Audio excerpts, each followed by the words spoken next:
अंजनी के लाला छा गए, अंजनी के लाला। जय श्री राम। अंजनी के लाला छा गए। गली गली हो रहा है भंडारा, बड़ा प्यारा लागे देखो ये नजारा।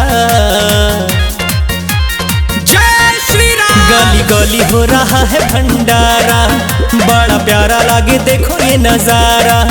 पूरी हलवा सब्जी बांट रहे, सभी जन प्रसादी पा गए। बड़े मंगल के दिन आ गए, अंजनी के लाला छा गए। बड़े मंगल के दिन आ गए, अंजनी के लाला छा गए।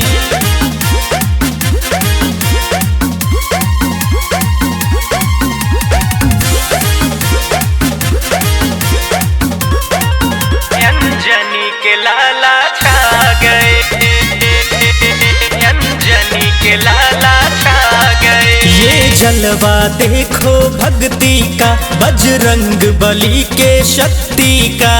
जय जय राम जय जय राम जय श्री राम। ये जलवा देखो भक्ति का, बजरंग बली के शक्ति का। कोई कमी न है भंडारे में,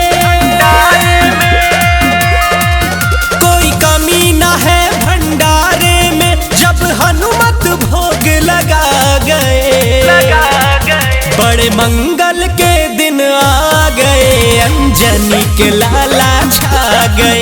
बड़े मंगल के दिन आ गए, अंजनी के लाला छा गए।